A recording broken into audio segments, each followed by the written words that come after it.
ओम शांति। आज साकार महावाक्य 12/2/2026। मधुर संतानगण, वर्तमान कयामत अर्थात विनाशर समय। रावण समस्त को कबर भितर बंद कर देछि। बाबा आसिचंती अमृत वर्षा करी साथी रे नेई जिबा पाई। प्रश्न, शिव बाबा को भोला भंडारी मध्य कहा जाउछि काहेकि? उत्तर, कारण शिव भोलानाथ जेतेबेले आसुचंती सेतेबेले गणिका अर्थात बेसिया अहल्या कुब्जा मानकर मध्य कल्याण करी सेमानको विश्वर मालिक कर दउछंती। पतित दुनिया एवं पतित शरीर रे ही आसुचंती, तेणु भोला हेले ना। भोला बाबांकर निर्देश हैला, मिठे बच्चे एबे अमृत पान कर, विकार रूपी विष को त्याग कर। गीत दूर देश के रहने वाला। ओम शांति। रूहानी पिला माने गीत शुणिले अर्थात आत्मा इस शरीर कान रूपी कर्म इंद्र द्वारा गीत शुणिला। दूर देशर पथिक शिव बाबा एठाको आसिचंती। तुमे माने मध्य पथिक अटना। जे भी मनुष्य आत्मा माने अछंती सेमाने सब पथिक अटंती। आत्मा मानकर कोनोसी घर नाही।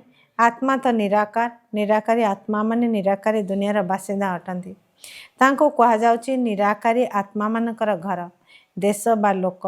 याको जीव आत्मा मानकर देश कहा जाए। ताहा होची आत्मा मानकर देश। आत्मा माने जेते बेले एठाको आसी शरीर प्रवेश करचंती सेते बेले निराकार साकार होचंती। एपरि नुहे कि आत्मार कोनोसी रूप नाही। रूप मध्य अछि, ना मध्य अछि। एते छोट आत्मा ए शरीर द्वारा केते पाठ करुछि। प्रति आत्मार अभिनय करिवार रेकर्ड भरी हुई रही। थरे रेकर्ड भरी हुई गला परे जेते थर भी चलाओ ताहा ही चलिबो। जेपरि आत्मा मध्य शरीर भीतर रेकर्ड अटे, जो थे 84 जन्मर पाठ भरी हुई रही। बाबा जेपरि निराकार सेपरि आत्मा मध्य निराकार अटे। केउ केउ शास्त्र रे लेखि देइछन्ति जे आत्मा नाम रूपरु न्यारा, परंतु वास्तव रे नाम रूपरु न्यारा कोनोसी वस्तु नाही। आकाश मध्य पोलार नाम तो रही ना। आकाश सृष्टि रे एभली किछि जिनिस नाही जार नाम नथिबो। मनुष्य माने कहउचन्ति परमपिता परमात्मा, वास्तव से दूरदर्श तो सब आत्मा माने रही थांती। यह साकार देश अटे।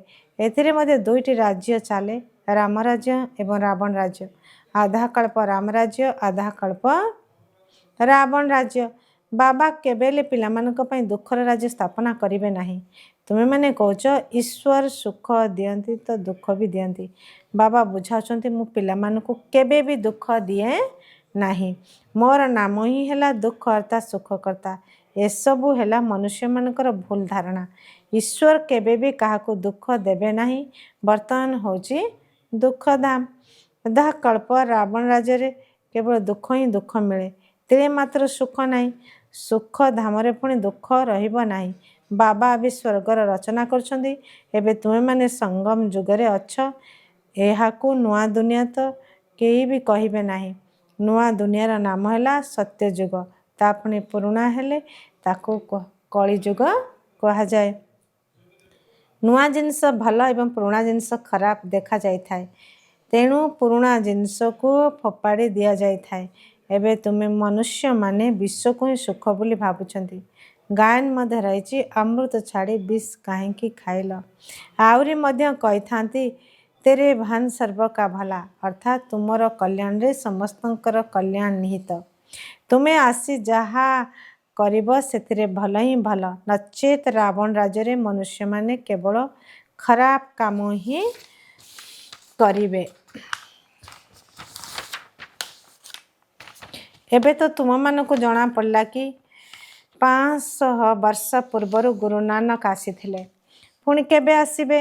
एबे से माने कहिबे तांकर आत्मा तो ज्योति होई ज्योति रे मिसी गला, पुणी आसीबे किपरि? किंतु तुमे कहबो आज ठारू 45 वर्ष परे पुणी गुरु नानक आसीबे।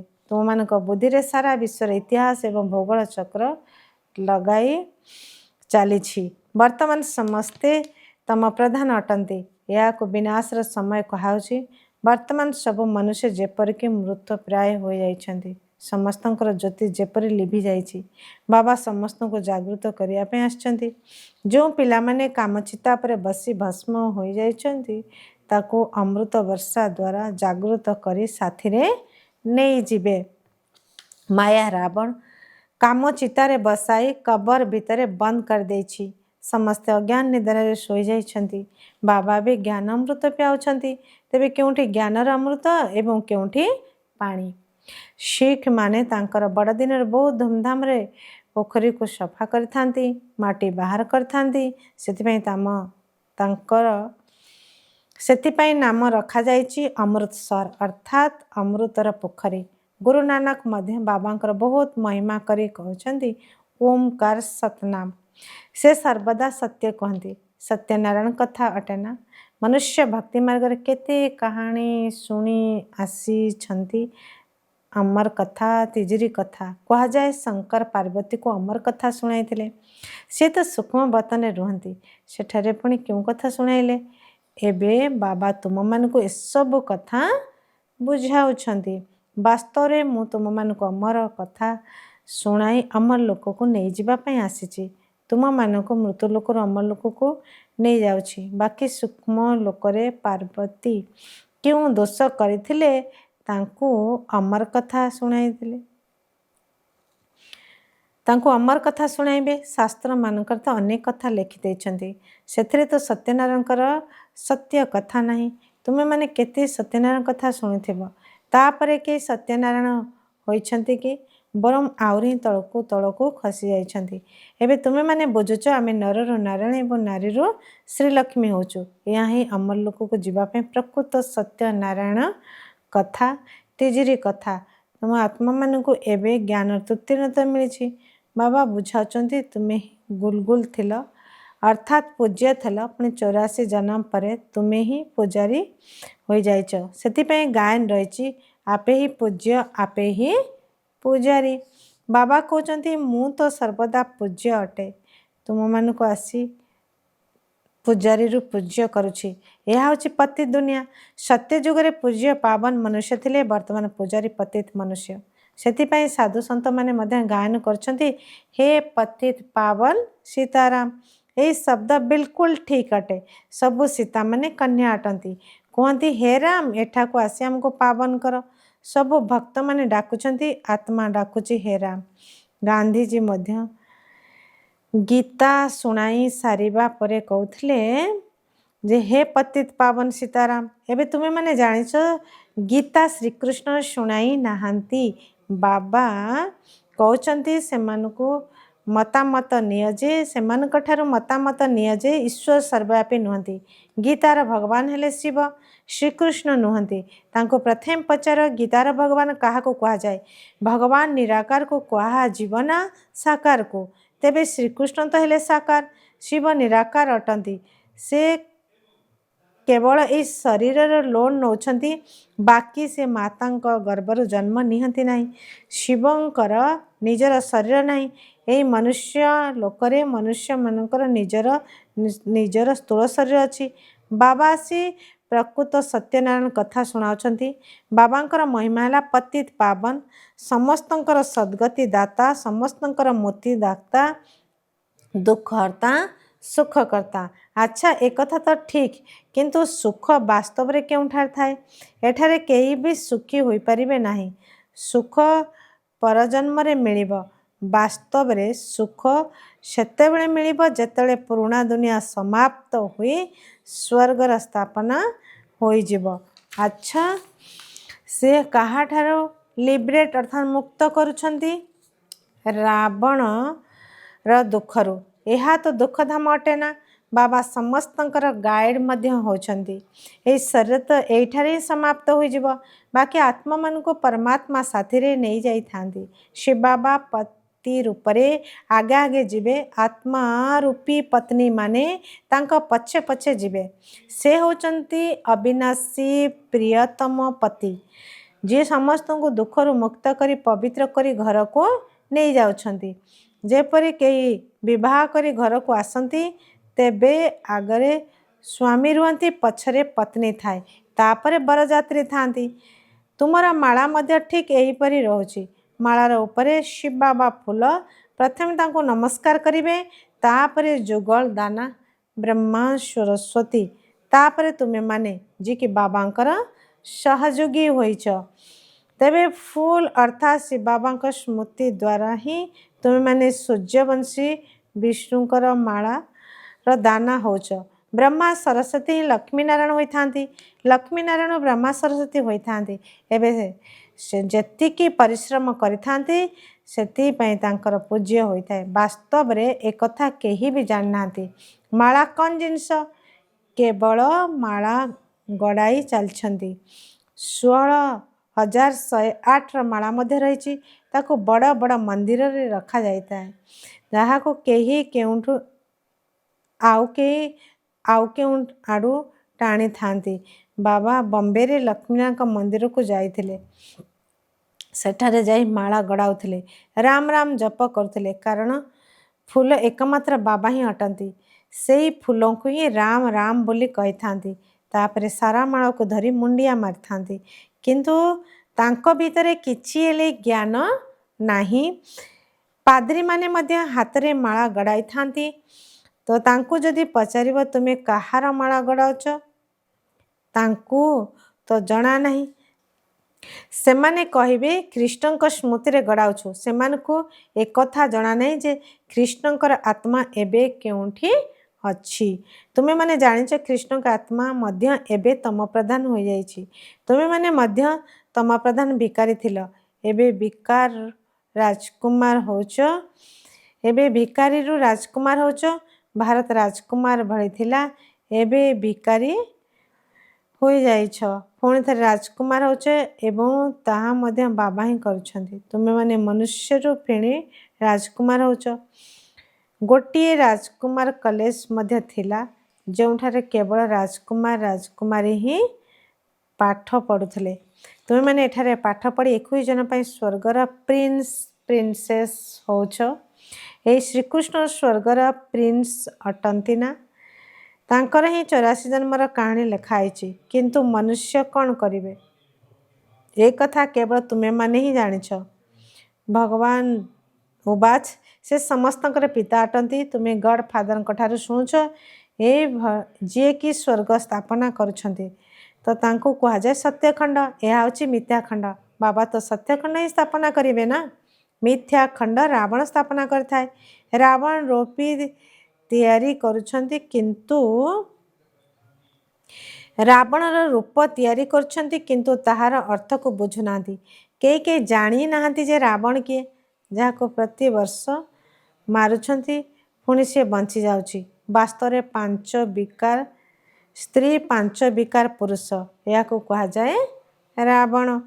ତ ତାଙ୍କୁ ମାରନ୍ତି। ରାବଣକୁ ମାରି ତାର ଲଙ୍କାରୁ ସୁନା ମଧ୍ୟ ଲୁଣ୍ଠନ କରିଥାନ୍ତି। ଏହିପରି ମଧ୍ୟ ପରମ୍ପରା ରହିଛି। ତୁମେମାନେ ଜାଣିଛ ଏହା ହେଲା କଣ୍ଟାର ଜଙ୍ଗଲ। ବମ୍ବେରେ ବବୁଲନାଥଙ୍କର ମନ୍ଦିର ରହିଛି। ବାବା ଆସି କଣ୍ଟାରୁ ଫୁଲ କରୁଛନ୍ତି। ସମସ୍ତେ ପରସ୍ପରକୁ କଣ୍ଟା ଫୋଡ଼ୁଛନ୍ତି, ଅର୍ଥାତ୍ କାମ ବିକାର ବଶୀଭୂତ ହେଉଛନ୍ତି। ସେଥିପାଇଁ ଏହାକୁ କଣ୍ଟାର ଜଙ୍ଗଲ କୁହାଯାଏ। ସତ୍ୟ ଯୁଗକୁ ଗାର୍ଡେନ ଅଫ୍ ଆଲ୍ଲା ଅର୍ଥାତ୍ ଈଶ୍ୱରଙ୍କର ବଗିଚା କୁହାଯାଏ। ସେହି ଫୁଲମାନେ ହିଁ କଣ୍ଟା ହୋଇଯାଆନ୍ତି, ପୁଣି କଣ୍ଟାରୁ ଫୁଲ ହୁଅନ୍ତି। ଏବେ ତୁମେମାନେ 5 ବିକାର ଉପରେ ବିଜୟ ପ୍ରାପ୍ତ କରୁଛ। ଏହି ରାବଣ ରାଜ୍ୟର ବିନାଶ ତ ସୁନିଶ୍ଚିତ ହେବ ହିଁ ହେବ। ଶେଷରେ ବଡ଼ ଲଢ଼େଇ ଲାଗିବ।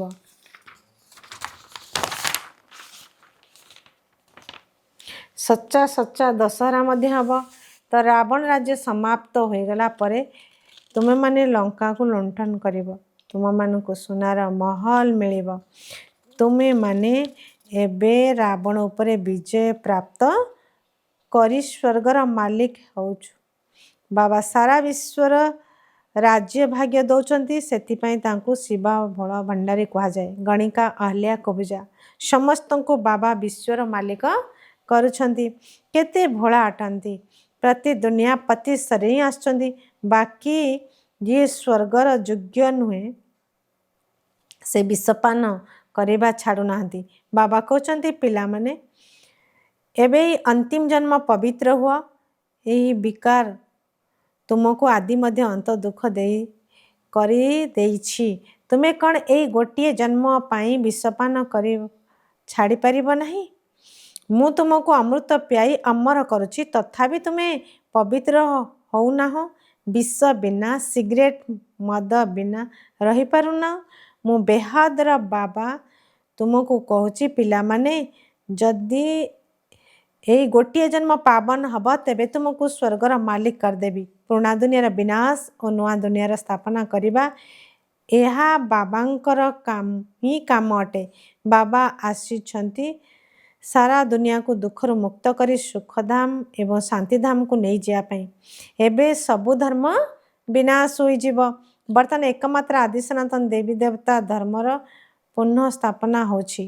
ଗ୍ରନ୍ଥରେ ମଧ୍ୟ ପରମପିତା ପରମାତ୍ମାଙ୍କୁ ଅକାଳ ମୂରତ କହନ୍ତି। ବାବା ହେଉଛନ୍ତି ମହାକାଳ, କାଳରୁ କାଳ। ସେଇ କାଳ ତ ଜଣେ ଦୁଇ ଜଣଙ୍କୁ ନେଇଯିବେ, କିନ୍ତୁ ମୁଁ ତ ସବୁ ଆତ୍ମାମାନଙ୍କୁ ନେଇଯିବି। ସେଥିପାଇଁ ମୋତେ ମହାକାଳ କହନ୍ତି। ବାବା ଆସି ତୁମମାନଙ୍କୁ କେତେ ବୁଦ୍ଧିମାନ କରୁଛନ୍ତି। ଆଚ୍ଛା, ଧାରଣା ପାଇଁ ମୁଖ୍ୟ ସାରାଂଶ। ଏହି ଅନ୍ତିମ ଜନ୍ମରେ ବିଷକୁ ତ୍ୟାଗ କରି ନିଜେ ଅମୃତ ପାନ କର ଏବଂ ଅନ୍ୟମାନଙ୍କୁ କରାଅ। ପବିତ୍ର ହେବାକୁ ପଡ଼ିବ ଏବଂ କଣ୍ଟାରୁ ଫୁଲ କରିବାର ସେବା କରିବାକୁ ହେବ। 2 ନମ୍ବର, ବିଷ୍ଣୁଙ୍କ ଗଳାର ମାଳର ଦାନ ହେବା ପାଇଁ ବାବାଙ୍କ ସ୍ମୃତିରେ ରହିବାକୁ ହେବ। ପୁରା ସହଯୋଗୀ ହୋଇ ବାବାଙ୍କ ସମାନ ଦୁଃଖ ହର୍ତ୍ତା ହେବାକୁ ପଡ଼ିବ।